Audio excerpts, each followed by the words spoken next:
თბილისის სასულიერო აკადემიასა და სემინარიის საეკლესიო არქიტექტურის, ხუროთმოძღვრების, ხატწერის, დაზგური და მონუმენტური ხატწერის რესტავრაციის ფაკულტეტის არქიტექტურის მიმართულებაზე ვისაუბრებთ ახლა. თემაზე სასაუბროდ კი შემოგვერდდნენ სტუმრები, არქიტექტურის კათედრის გამგე დეკანოზი ბესარიონ მენაბდე და მოწვეული პედაგოგი, ხელოვნებათმცოდნეობის დოქტორი ქალბატონი ქეთევან აბაშიძე. დილამშვიდობის, მადლობთ მობრძანებისთვის. მადლობა თქვენ. თავდაპირველად, რა თქმა უნდა დავიწყოთ საუბარი მან ბესარიონ იმით, თუ რითია გამორჩეული ეს ფაკულტეტი სხვა სასწავლებლებისგან, სადაც კი ისწავლება ეს არსებული საგანი და მიმართულება. დიახ, მოგახსენებთ. ფაკულტეტი, როგორც თქვენ ახსენეთ, უკვე მრავალკომპონენტიანია, იქ არის ხატწერა, ხატწერის რესტავრაცია და მოგვიანებით უკვე 10 წელია დაემატა არქიტექტურის ფაკულტეტი.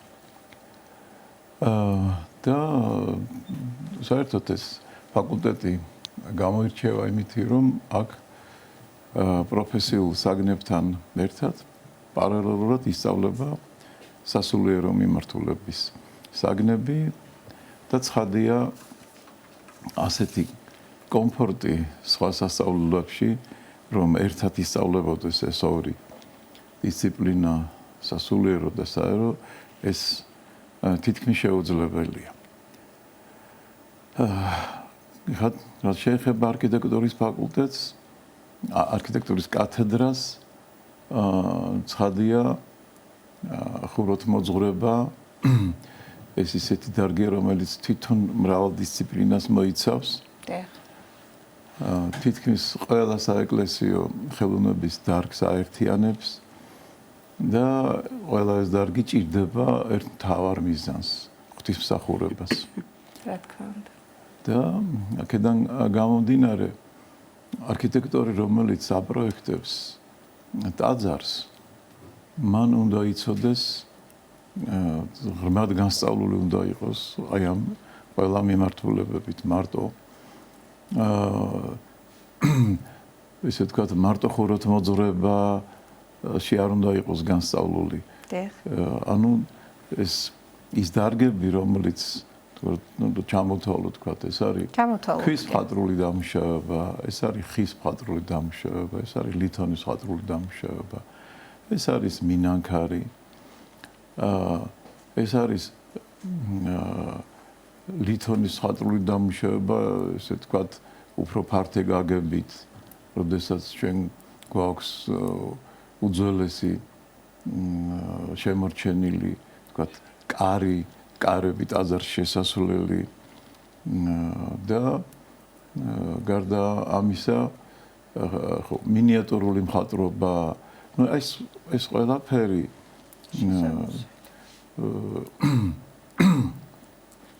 შესამოსელი. ნახეთ, რამდენ ესე ვთქვათ, მიმართულებას მოიცავს და ესე თუ ისე სასულიერო არქიტექტორი აი ამ უნდა პრობდეს გარკვეულ ცოდნას ამ მიმართულებებით, იმიტომ რომ ეს გაამდიდრებს მას და მის შემოქმედებით უნარებს. და რაც შეეხება თვითონ ხუროთმოძღვრებას, საეკლესიო ხუროთმოძღვრება ხომ ეს გამიჯნულია გარკვეულ წილად საერო ხუროთმოძღვრებისაგან, იმით რომ ის პირდაპირ კანონიკაზეა აგებული და ეს კანონიკა კიდევ ღვთივგამოცხადებითია. როგორც ჩვენი სარწმუნოება გამოცხადებითია, მართლმადიდებელი სარწმუნოება, ასევე გამოცხადებითია ხუროთმოძღვრებაც და ყველა ეს რაც მე ჩამოთვალეთ, თითქმის ყველა დარგი არის გამოცხადებითი. რომ გამოსვლათას 31 თავში, ну, პირდაპირ არის აღწერილი, როდესაც საქმე ეხება მოძრავ კარავს, თუ რა ზომის უნდა იყოს, რა მასალისგან უნდა იყოს, როგორ უნდა იყოს შიდა სივრცე დანაწევრებული. ესე იგი, მასალა ამ შემთხვევაში, ვთქვათ, ქსოვილი, როგორ უნდა მოიქცოვოს ეს ქსოვილი, როგორ უნდა მოიქარგოს და ასე შემდეგ. ყველა ის ლითონის ელემენტარული დეტალები როგორ გაკეთეს და ეს ამას ყველაფერს უფალი უცხადებს მოსეს.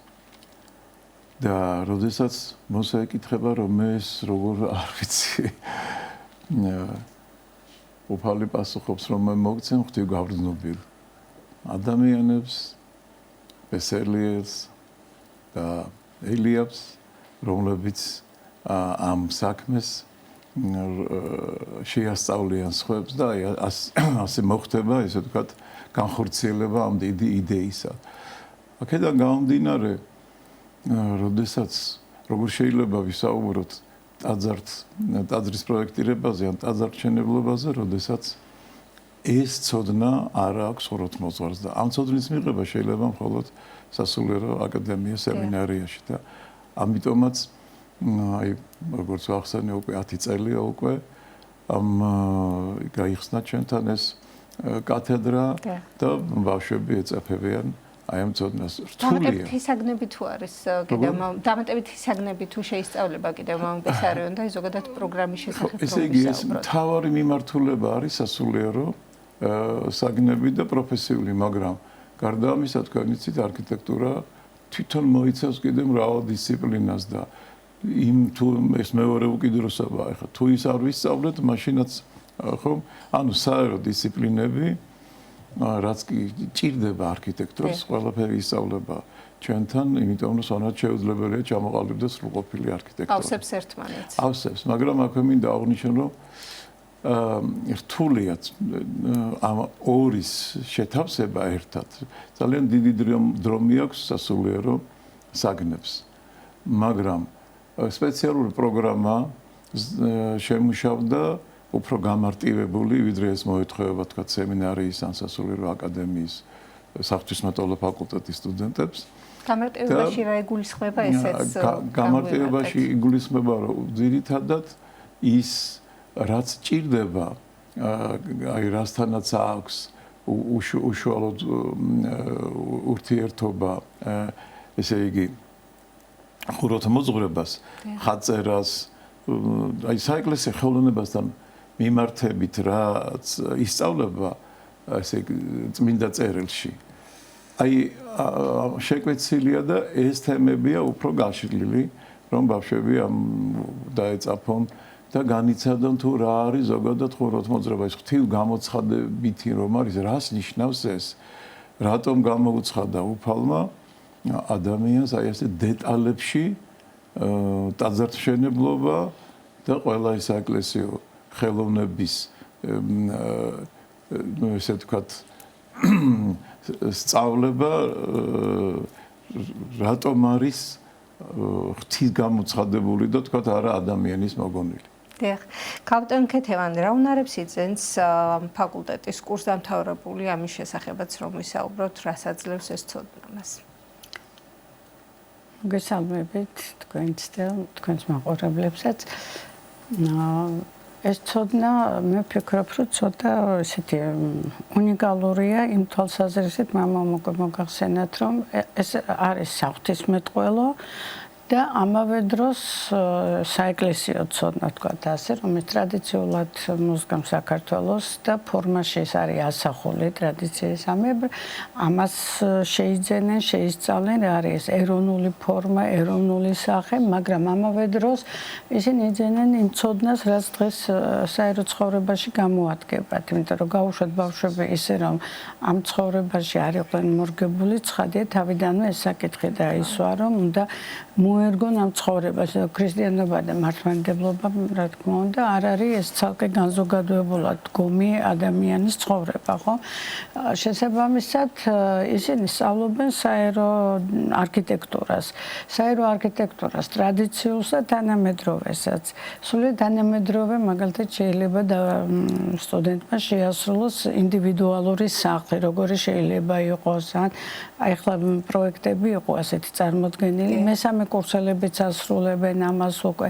ანუ რეალურად მათ შეუძლიათ შემდგომ საერო ცხოვრებაში მიიღონ და არქიტექტურაში მონაწილეობა, ისე რომ არქიკადები, ეს ყველა ტექნიკური რაც არის საგანისწავლობენ, ისეთ საგნებს, რომელიც არქიტექტურას ჩვეულებრივ ჭირდება. და რა ვიცი, უნდა გითხრათ, რომ ეს ბავშვები ნამდვილად, რაც ჩვენ ნახეთ, ბევრი GPI-ში ყოფილ პოლიტექნიკურში მიდის უნივერსიტეტში და ყავს უკვე დამთავრებული, რომლებიც მუშაობენ სრულიად თანამედროვეშიც და ამავე დროს ხშირად მოდიან ხოლმე და ეკლესიის დაკვეთასაც ასრულებენ.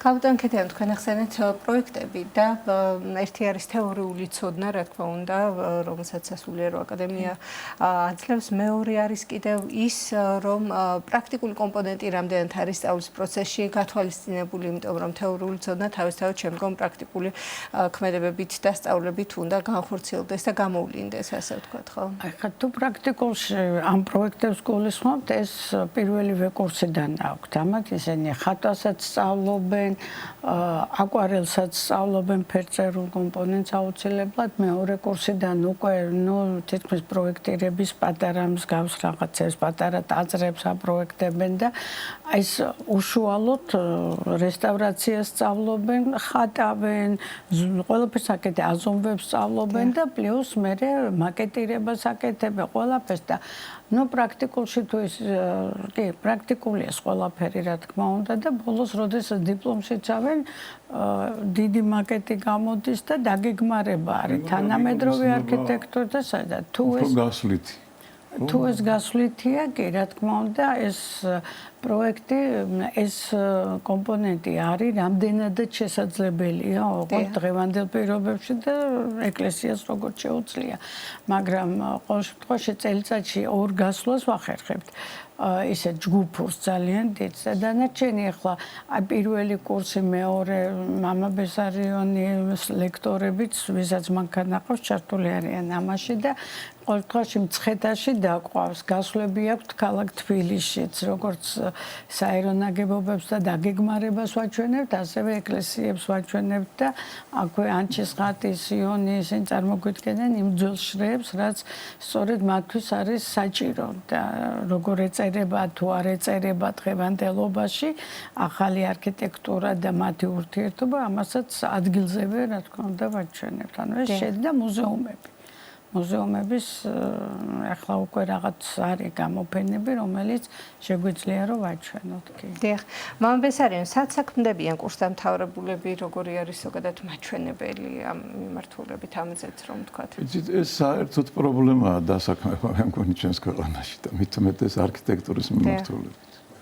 ამიტომ ჩვენ ვცდილობთ რომ დავეხმაროთ სტუდენტებს და მოხდნენ ისეთ გარემოში, სადაც ეს ცოდნა გამოადგებათ, იმიტომ რომ ასეთი საპროექტო ორგანიზაციები, სადაც ვთქვათ, საეკლესიო მიმართულებით ხდება მუშაობა, ასეთი არა გვაქვს და არც არის ხა ალბათ მხოლოდ ეკლესიებზე, ვთქვათ, ვერ იმუშავებს რომელიმე ორგანიზაცია ეკლესიების პროექტირებაზე. თუმცა არის ასეთი ორგანიზაციები, სადაც აი მაგალითად ჩვენ ვეხმარებით სტუდენტებს და მოახერხეთ დასაქმება ისეთ ორგანიზაციებში, რომლებიც თქვათ მცხეთის გეგმაზე მუშაობს ეს ორგანიზაცია და აქ უკვე რაღაცა შეხება ხდება. ამიტომ აი ამ სტუდენტებმა თავისი საერო და სასულიერო გამოცდილება შეიძლება სწორედ იქ შეიძინონ და დახმარებაც გაუწიონ ამ ორგანიზაციებს. თუმცა ეს ადვილი საქმე არ არის ზოგადად არქიტექტურის დასაქმება, მაგრამ ჩვენი პირადი კონტაქტებით შეიძლება ასე დავეხმარებით და დავეხმაროთ სტუდენტებს. საქმე რა შეიცით, თუ სტუდენტი თავს გამოიჩენს ადვილია მისი დასაქმება. ყველას ჭირდება დღეს ასეთი შრომის მოყვარე და ნიჭიერი ახალგაზრდა. და თავი უნდა გამოიჩინონ ასევე დიპლომის დაცვისას, რომელიც გუშინ შედგა და ყოველწლიურად წარმატებით ხორციელდება. რა თქმა უნდა, იცით, გუშინდელი დაცვა ძალიან საინტერესო იყო იმითი, რომ ეს სტუდენტები რაღაცა განსაკუთრებულად არ გამოირჩეოდნენ მთელი წლის მანძილზე. მაგრამ აი ბოლოს მოახერხეს, აი აკუმულირება მთელი ამ ძალების, ესე ვთქვათ, იმ ცოდნის, რაც მიიღეს. და ეს ცოდნა, როგორც თქვენ ბრძანეთ, არ იყო მხოლოდ თეორიული, ეს იყო პრაქტიკულიც. გასვლებმა თბილისში ხშირად დავდივარ თბილისი. ნუ ჩვენ გვაქვს ეს, ასე ვთქვათ, კომფორტი უნიკალური, რომ ცხოვრობთ იმ ქალაქში, რომელიც თავისთავად უდიდესი მემკვიდრეობაა ჩვენი ხუროთმოძღვრების, როგორც საეკლესიო, ისე საერო და აი ამ ქალაქთან ურთიერთობით შეიძლება ძალიან ბევრი რამ მისწავლება. და მე ურჩევ, რომ ყველა ეს ახალს არაფერს არ ვამბობ. ნებისმიერმა არქიტექტორმა უნდა გაიაროს თბილისის სკოლა, რომელსაც უნდა მომავალში რაიმეს მიაღწიოს და თავისი პროფესიული თავისი მიმართულება, თავისი პროფესია იყოს მემკვიდრეობასთან ღრმა კავშირში და არ იყოს მისგან განყენებული. ჩვენი პრობლემა ხომ დღეს ეს არის ზოგადად არქიტექტურის. შენდება უამრავი შენობები და მე ამას ვარქმევ კოსმოპოლიტური შენობები, რომელიც ნებისმიერ ქვეყანას შეგიძლია დადგა და მას არ აქვს არც ძირი საფუძველი, არც მემკვიდრეობა და ძალიან რთულია, რა თქმა უნდა, რომ შენ იმ უმდიდრეს მემკვიდრეობას რომელიც ჩვენ გაგვაჩნია ჩვენს ერს, ამის გამგრძელებელი იყო, ეს არის ურთულესი საქმე და სწორედ ამიტომაც შეიქმნა ჩვენი ფაკულტეტი, რომ ეს როგორღაც მოახერხეს. სასულიერო სწავლების გარეშე ეს შეუძლებელია. დიახ. სამწუხაროდ დროთა ვითარებისა გამო ჩვენ საერო ნაგებობები ძალიან ცოტა შემოგრჩა ისტორიულს გულისხმობ, მაგრამ საეკლესიო ძალიან ბევრი. და იმდენად საინტერესო, იმდენად განსხვავებული ერთმანეთსაგან და იმდენად ამ დროს ერთიანი სარწმუნოებრივად, რომ ეს საოცარი პალიტრა გვაქვს და ჩვენს მომავალ არქიტექტორებს შეუძლიათ დაეწაფონ ამ დიდი მემკვიდრეობას, რომ ჩვენმა წინაპრებმა ასე რომ სასულიერო აკადემია და სემინარია ძალიან ზრუნავს იმაზე, რომ მაქსიმალურად მისცეს ცოდნა, განათლება, რექტორიც ჩართულია ყველან ძალიან კარგად იცის მამა გიორგის. მთელი ადმინისტრაცია, ჩვენი რექტორი, ჩვენ მამა გიორგი, ჩვენი პრორექტორი მამა ბესარიონი ძალიან ისეთი და ურთიერთობა გვაქვს. აი მაგალითად გუშინ დაცვას ესწრებოდა ამბალაერდელი მეტროპოლიტი დავითი, ესწრებოდა პროტოპრესვიტერი გიორგი, ესწრებოდა პრორექტორები ესწრებოდნენ და სხვა პედაგოგები და ეს ასეთი ინტერესი სტუდენტებისთვის ძალიან დასამახსოვრებელია და სტუდენტებმაც აღნიშნეს, რომ არასდროს დაავიწყდებათ ეს დღე, როდესაც აი ასეთ საზოგადოებაში ისინი პრეზენტაციას აკეთებენ თავიანთი პროექტებისა. ქალტონ ქეთევან, რას ურჩევდით აბიტურიენტებს, ვინც ამ ფაკულტეტზე ფიქრობს, რომ ჩააბაროს? რატომ დაერჩიოს ეს ფაკულტეტი? პირველ რიგში, იმიტომ რომ აქ დახდებათ ჭეშმარიტი სიყვარული. იმიტომ რომ ნამდვილად როგორც მთლიანი აკადემია არის მოწოდებული ამ სტუდენტების აღზრდისათვის, ყველანაირი რესურს ხმარობს ყველა ლექტორი იმისთვის, რომ მათ გადასცენ აი ის რაც მათ უნდა ცხოვრებაში გაყვეთ როგორც არქიტექტორებს და როგორც ადამიანებს, ხო? ეს არის აი ეს დიდი სიყვარული, იმიტომ რომ ყველა დიდი ენთუზიაზმით ასწავლეთ მათ და თან ახლა დასამალი არ გვაქვს არაფერი, ჩვენი სკოლები ისეთ ყოველთვის ხელოვნების ხრივ განსწავლობას მათ არ აძლევთ, მაგრამ აი ეგ მოდიან ახალგაზრდები და მიდიან მერე გუშინ ჩვენ ნახეთ მაგალითად და შაშანაც ასე იყო და იმის წინ უკვე ზრდასრული ახალგაზრდები, ზრდასრული, რომლებიც აი ესე მიუხედავად ხელოვნების კუთხითაც და საეკლესიო ჩვენ გაყოფილი გვაქვს სწავლება სხვა ინსტიტუტებში უფრო ფართოდ შეიძლება ეს ყველაფერი გაშალო ხელოვნების კუთხით. მაგრამ აი ეს ერთობლივი იძლევა იმას, რომ ამათ პიროვნებებად აყალიბებს, ასწავლით აზროვნებას. პირველი აი ეს არქიტექტურ ხელოვნების კუთხით, რასაც მე ხელოვნებას ვასწავლე და ვცდილობთ ყველანი რომ ყველა ლექტორი რომ აი ვასწავლოთ აზროვნება და გონივრულად მიუდგენ ამ საქმეს და რომ ეკლესია ამისგან შორს არ არის და აი ეს დაბრკოლება არ უნდა გქონდეთ რომ ახლა ეკლესიური სწავლება რას მომცემს ან ცხოვრებაში ან აი არქიტექტურის წარმართვაში ეს უკვე არის როგორც მამამ თქვა ბიბლიაზე დაყნობილი და თელი ქართლის ცხოვრება ჩვენი სწორედ ამაზე არის და ამას ვასწავლით როგორ შეიქმნა ჩვენი უძვირფასესი ტაძრები და ისე რომ არც დაუნგრევიათ არც არაფერი პირიქით ეს არის ყოველჯერზე განახლება ხო აი ამას მთელი გულმოდგინებით ყველა ასწავლის და თან სულ ყველა აი რაღაცა სურვილით არის და ყველა მორწმუნეა ასე ვთქვათ და შესაბამისად უმეტესად და ყველას გვაქვს აი სურვილი რომ მათ გქონდეთ იმედი რომ გამოვა მათგან აი ესეთი ადამიანი რომელიც იაზრონებს და გონივრულად მიუდგება მთლიანად თავის წარსულსაც და დღევანდელობასაც და მომავალსაც გაითვალისწინებს სწორედ დღევანდელობაში. მან ბესარიონ თქვენ რას ურჩევდით აბიტურიენტს, რომელიც ფიქრობს რომ ჩააბაროს ამ ფაკულტეტზე? ახსენა გუშინ ჩვენ ვიხილეთ ინდივიდები, რომლებიც პიროვნებებად ჩამოყალიბდნენ. და ეს გაცხადებული იყო. და ანუ მთავარი არის აი ღირებულებათა სისტემა, რომელიც დღეს ასე მოშლილია ზოგადად საზოგადოებაში. როგორმე მოახერხოთ ახალგაზრდებში აი ღირებულებათა სისტემის ჩამოყალიბება.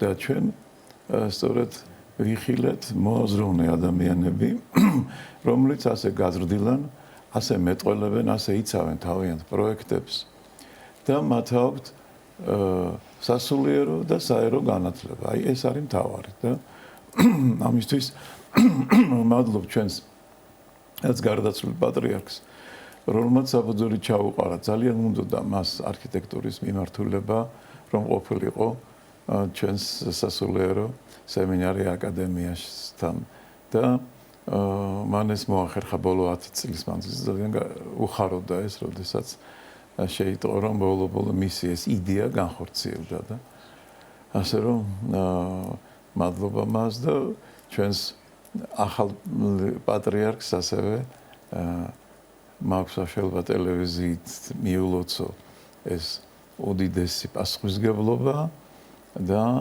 ღმერთმა მას შეაძლევინა ღვთისმსათნოთ მართვა ჩვენი ეკლესიისა და მე მასთანაც ბევრჯერ მქონია საუბარი და ძალიან უყვარს მასაც ხელოვნება არქიტექტურა მას მემკვიდრეობითაც კი აქვს ესე ვთქვათ დიდი არქიტექტორები ჩვენი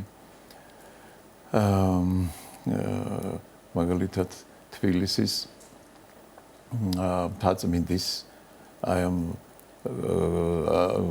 ნაგებობის ავტორი ასევე დინამო სტადიონის ეს არის მის ძალიან ახლო დედისმხრიდან ნათესავები ქურდიანები ცნობილი არქიტექტორები და იმედი გვაქვს რომ ამ მიმართულებით ჩვენი საქმიანობა ჩვენი ესე ვთქვათ ფაკულტეტის და ჩვენი კათედრის უკეთესად წარიმართება. წარმატებებს გისურვებთ თქვენ, რა თქმა უნდა, სასწავლებელს, ყველა კურსდამთავრებულს და აბიტურიენტს, რა თქმა უნდა, რომელიც ფიქრობს, რომ უნდა ჩააბაროს სასულიერო აკადემია და სემინარიაში. შეგახსენებთ სტუდიის სტუმრები გახდნენ თბილისის სასულიერო აკადემიისა და სემინარიის საეკლესიო არქიტექტურის ხუროთმოძღვრების ხატწერის, დაზგური და მონუმენტური ხატწერის რესტავრაციის ფაკულტეტის კათედრის გამგე-დეკანოზი ბესარიონ მენადე და მოწვეული პედაგოგი ხელოვნებათა მცოდნეობის დოქტორი ქალბატონი ქეთევან აბაშიძე.